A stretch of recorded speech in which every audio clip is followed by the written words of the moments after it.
নমস্কার বন্ধুরা, সাবিত্রী রান্নাঘরে স্বাগতম। আমি আজকে বানাচ্ছি টক ঝাল মিষ্টি আমের আচার। রেসিপিটা একবার দেখে নিন। আমি এখানে নিয়েছি 4টে বড় বড় আম, 700-800 মতন হবে। ভালো করে ধুয়ে নিয়েছি। ধুয়ে নিয়ে এইটা আমি ছালগুলো ছাড়িয়ে নেব ব্লেডের সাহায্যে।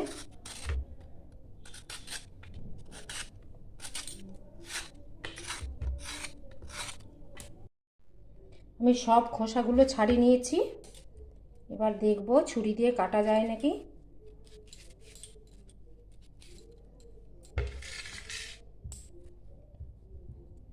আঁঠি হয়ে গেছে, ছুরি দিয়ে কাটা যাবে না। আমি এগুলো বঁটি দিয়ে কেটে নিচ্ছি। আমগুলো আমি বঁটিতেই কেটে নিয়েছি, আর এটা ভালোই শক্ত হয়ে গেছিলো তাই জন্য। এবার আমি দিয়ে দিচ্ছি 1 চামচ লবণ,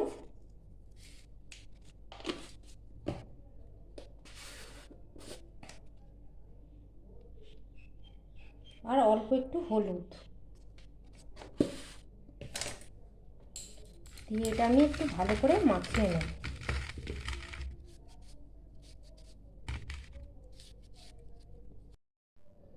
আমি হলুদ আর লবণটা মাখিয়ে নিয়েছি।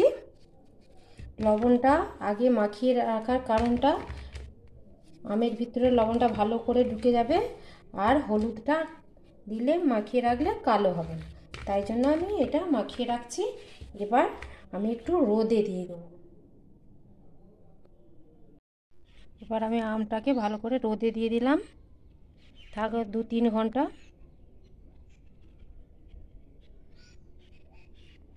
প্রথমে আমি একটা ভাজা মশলা করে নেব। এখানে 1 চামচ জিরে,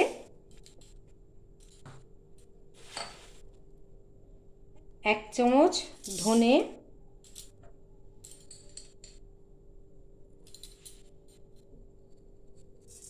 1 চামচ মৌরি,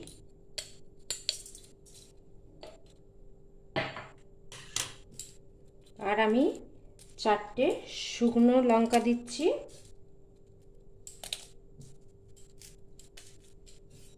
এটা একটু ভেজে নিতে হবে, যতক্ষণ না ভালো একটা গন্ধ আসে ততক্ষণ এটা ভাজতে হবে।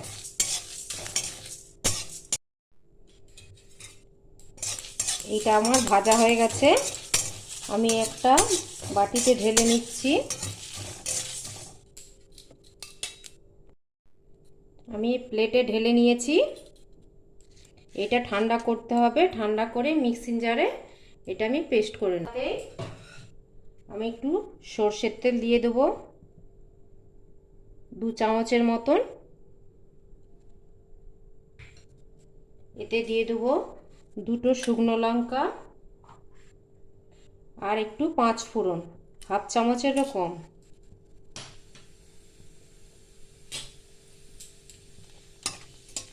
এটা একটু ভাজা হবে।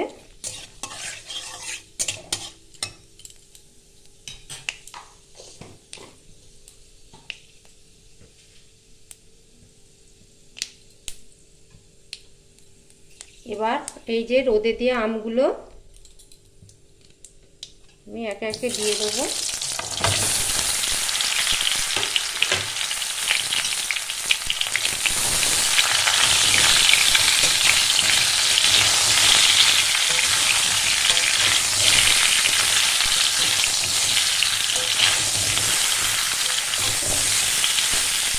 এবার এইটা 2-3 মিনিট নাড়িয়ে চাড়িয়ে নিতে হবে, মিডিয়াম ফ্লেমে রাখতে হবে।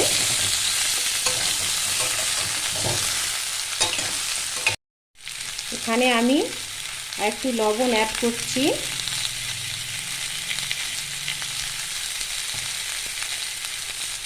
একটু হলুদ, কালারটা খুব ভালো আসবে তাই জন্য।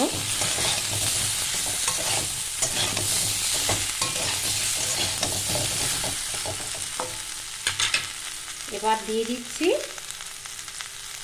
চিনি। এটা আমার 500 থেকে 600 গ্রাম চিনি আছে।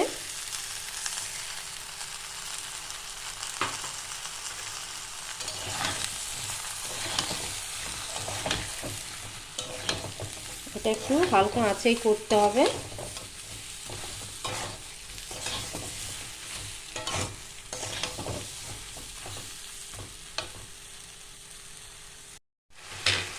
এবার আমি একটু জল দিচ্ছি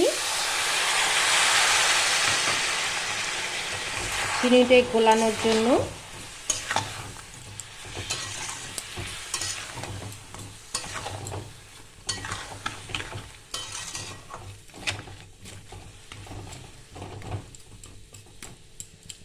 এইভাবেই আমি 5 মিনিট এটা হতে দেবো, ঢাকা দিয়ে দিচ্ছি। এটা আমি 5 মিনিট পরে দেখছি।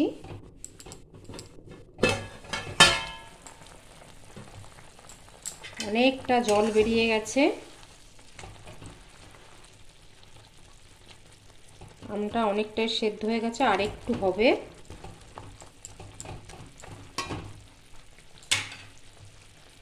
আরও 2-3 মিনিট আমি ঢাকা দিয়ে দিলাম। 2 মিনিট পরে আমি এটা খুলছি ঢাকাটা। আর এই যে মশলাটা গুঁড়িয়েছিলাম ওইটা কিন্তু খুব পেস্ট করিনি, মানে দানা দানা আছে, এই যে দানা দানা আছে, এইভাবে আমি পেস্ট করেছি।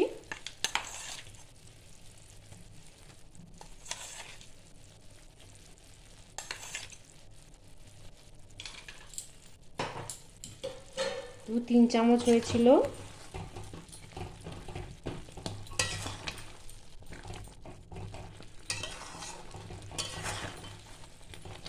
অনেকটা রস আছে, তাই জন্য আমি আরও এটা দিয়ে আরও যতক্ষণ না রসটা মরে ততক্ষণ আমি এটা আরও জোর ফ্লেমে দিয়ে করব।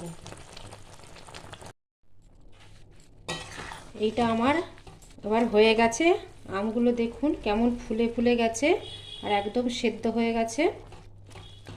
একটু রস রাখতে হবে, না হলে পুরো শুকনো হয়ে যাবে, তো তাই জন্য একটু রস রেখে দেবো। আপনারা চাইলে গুড় দিয়েও করতে পারেন।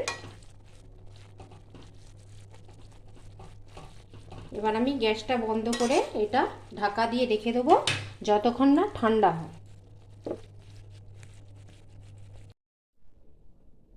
আমি এবার আচারটাকে দিচ্ছি, একদম পুরো ঠান্ডা হয়ে গেছে, রসটাও পুরো টেনে নিয়েছে।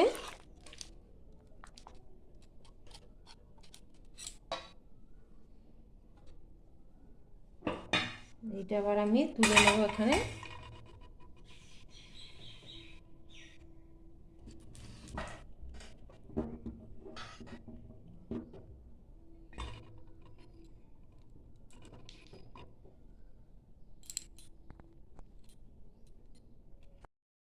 আমার ভিডিওটা ভালো লাগলে লাইক, শেয়ার, কমেন্ট, সাবস্ক্রাইব করতে ভুলবেন না।